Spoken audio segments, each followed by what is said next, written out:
સુરતના લિંબાયત વિસ્તારમાં આગની ઘટના. લિંબાયત ગોવિંદનગર ખાતે બની આગની ઘટના.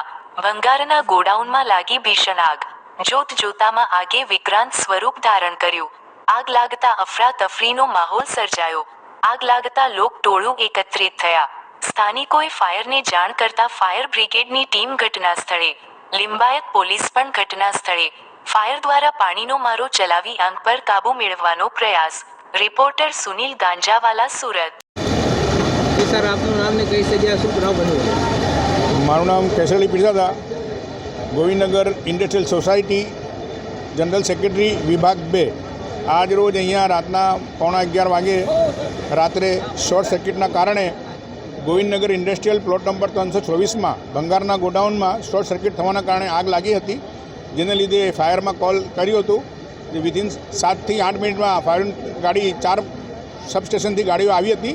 10 ગાડીઓ હતી જે બહુ વિકરાળ સ્વરૂપમાં આગ લાગી ચૂકી હતી.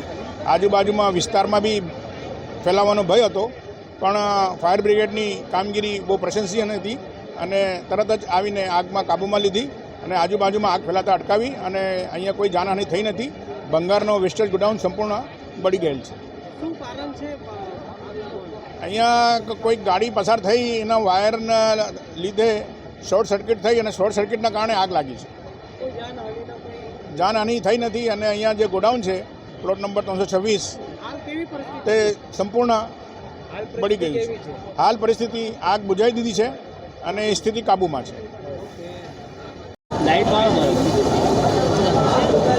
જી, આપનું નામ? सब fire officer Rohit Khalasi, Surat and fire and emergency service. કયો વિસ્તાર છે? શું ઘટના બની હતી? લિંબાયત ગોવિંદનગર ખાતે ઇન્ડસ્ટ્રીયલ એરિયામાં ભંગારનું ગોડાઉન છે, રડ્ડીનું. એમાં ફાયર થયેલું હતું ને ફાયર થોડું મોટા પ્રમાણમાં હતું. આગ દૂરથી દેખાતી હતી એટલે અમારે 4 ગેટની ગાડીઓ અહીંયા હાજર હતી. લગભગ 7 થી 8 ગાડીઓ હાજર હતી ને ખૂબ જ શોર્ટ સમયમાં અમે આગ ઉપર કાબૂ લઈ લીધો અને આજુબાજુ જે ખાતાઓ છે એમને બચાવી લીધા છે. ગોડાઉન સંપૂર્ણ નાશ થઈ ગયું છે, પણ આજુબાજુના ખાતાઓ અમે બસ સહી સલામત બચાવી લીધા. આગ લાગવાનું કંઈ કારણ છે? કારણ હજુ જાણવા મળ્યું નથી. આનું ગોડાઉન હતું? એ રદ્દીનું ગોડાઉન છે, છૂટું છવાયું કાગળ અને કાપડ હોય ને એનો. કોઈ જાનહાનિ થયેલી છે? ના, કોઈ જાનહાનિ નથી.